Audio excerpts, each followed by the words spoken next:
गौरी की शादी एक बड़े घर के लड़के यानी कि राजेश के साथ होती है। राजेश की 4 बहनें हैं और सभी अपने भाई पर जान छिड़कती है। अरे पापा, ये राजेश के लिए कैसी छोटी सी हिट की लड़की ब्याह लाए आप?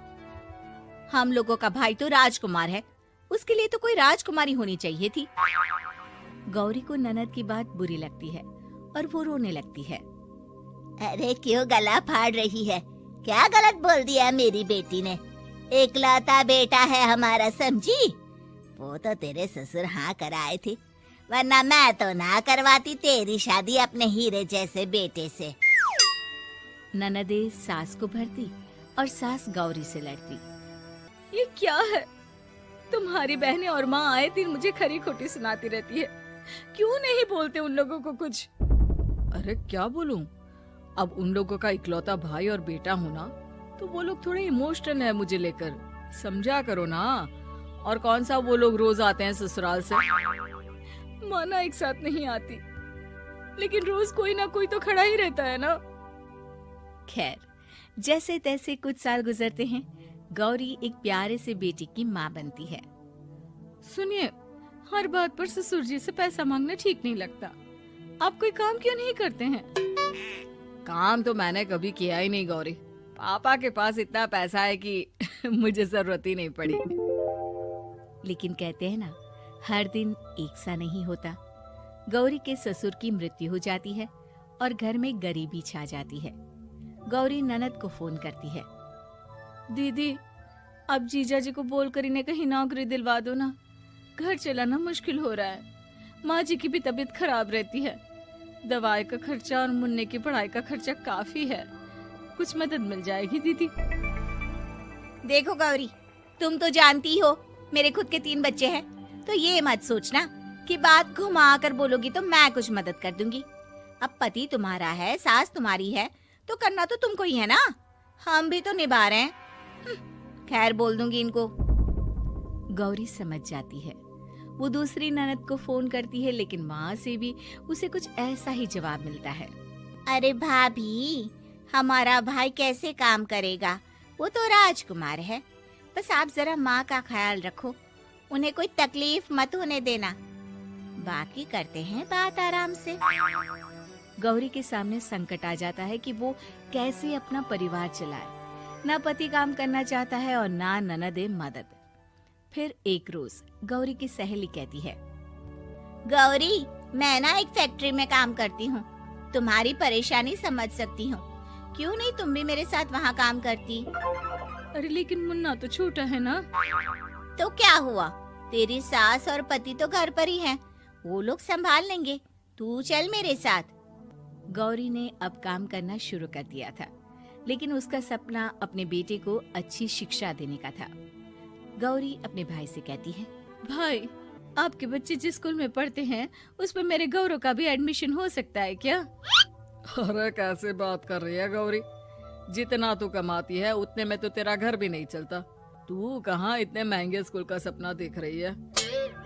लेकिन गौरी भी ठान लेती है कि वो किसी न किसी तरह अपने बच्चे को अच्छे स्कूल में पढ़ाएगी।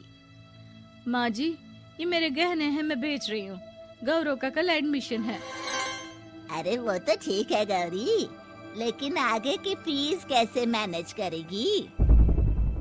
और ज्यादा मेहनत कर लूंगी माँ। गौरव कुछ बन गया तो हम लोगों के सारे दुख दर्द दूर कर देगा।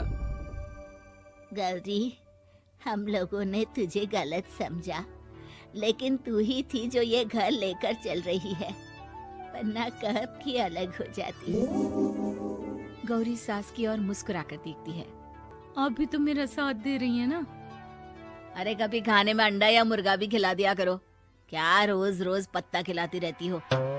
अरे शर्म तो आती नहीं, सारा दिन बहू काम करके पैसे लाती है, खुद तो कुछ करता नहीं, ऊपर से मुर्गा खाना है इसको। गौरी अपना घर चलाने के लिए तो पर्याप्त पैसे कमा लेती है, लेकिन बेटे के महंगे स्कूल, कोचिंग और उसकी डिमांड पूरी करने के लिए उसे लोगों से पैसे उधार लेने पड़ते।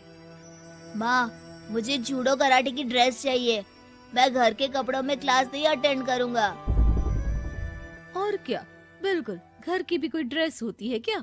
मैं कल ही ला दूंगी। हाँ बच्चा, तू बस मन लगाकर पढ़ाई किया कर। उसके जाने के बाद कहाँ से लाएगी पैसे ड्रेस के? माँ वो पास वाली चाची से कुछ पैसे उधार लूंगी। अरे सभी से तो उधार ले चुकी है तू।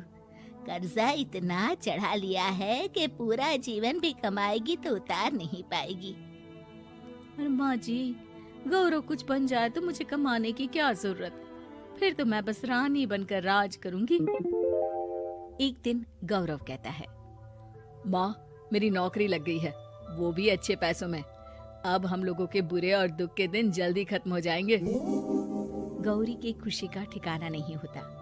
वो सास की फोटो के सामने हाथ जोड़ती है कि उसका पति उसे कहता है, देखा गौरी, तेरी तपस्या खत्म हुई। इतने सालों से जो तू फैक्ट्री में नौकरी कर रही है, अब तू आराम कर सकती है। अरे नहीं नहीं, अभी तो नौकरी लगी है, कुछ दिन कुछ पैसे कमा तो लेने दो। कुछ महीनों बाद गौरी की ननद गौरव के लिए रिश्ता लेकर आती है। अरे भाभी, वो मैं ना रिश्ता लेकर आई थी गौरव के लिए। सुना अच्छा कमा रहा है, क्यों? देखा मेरी बहन कितनी अच्छी है, कितना सोचती है हम लोगों के लिए। गौरी कुछ नहीं कहती, लेकिन उसका मन नहीं होता है कि वो बेटी की शादी इतनी जल्दी कर दे। हाँ वो तो ठीक है, लेकिन अभी कुछ कर्जा है जिसे उतारना है। तो क्या हो गया, शादी के बाद भी उतार लेगा। कम से कम एक लड़की आ जाएगी तो आराम रहेगा। गौरी लोगों के प्रेशर में आकर बेटे की शादी कर देती है और शादी के बाद एक दिन जब अपनी फैक्ट्री में जाती है। मैनेजर साहब, कैसे इस फैक्ट्री में 22 साल काम कर लिया पता ही नहीं चला। अब तो बेटा सेटल हो चुका है, नौकरी की जरूरत नहीं है। लेकिन आप सभी का शुक्रिया। गौरी बहन, बहुत मेहनत की तुमने जीवन में, अब भगवान कोई मुश्किल ना दे। गौरी घर आती है, लेकिन दरवाजे के बाहर से ही उसे बहू और बेटे की आवाज सुनाई देती है। क्या है, तुम्हारी माँ ने तो सोचा भी नहीं कि जो कर्जा वो ले रही है खुद की अय्याशी के लिए, वो हम लोग क्यों भरे? उनका कर्जा है वो देखे। हाँ लेकिन क्या करूँ, माँ को छोड़कर रह भी तो नहीं सकता ना। अरे रह नहीं सकते तो क्या करोगे? पूरी जिंदगी उनका कर्जा चुकाते रहोगे? कल को हमारी भी फैमिली बढ़ेगी, कैसे मैनेज करेंगे? मैं नहीं जानती, साफ साफ बोल दो पैसे नहीं है फालतू के। जिसका कर्जा है वही निपटाए। गौरी बेटे बहू की बात सुनकर स्तब्ध रह जाती है और अंदर न आकर वहाँ से सीधे फैक्ट्री जाती है। मैनेजर साहब, मैं सोच रही थी कि इतनी जल्दी नौकरी नहीं छोड़नी चाहिए, जब तक हिम्मत है तो कर लेते हैं। वो मेरा इस्तीफा ना वापस कर दीजिए।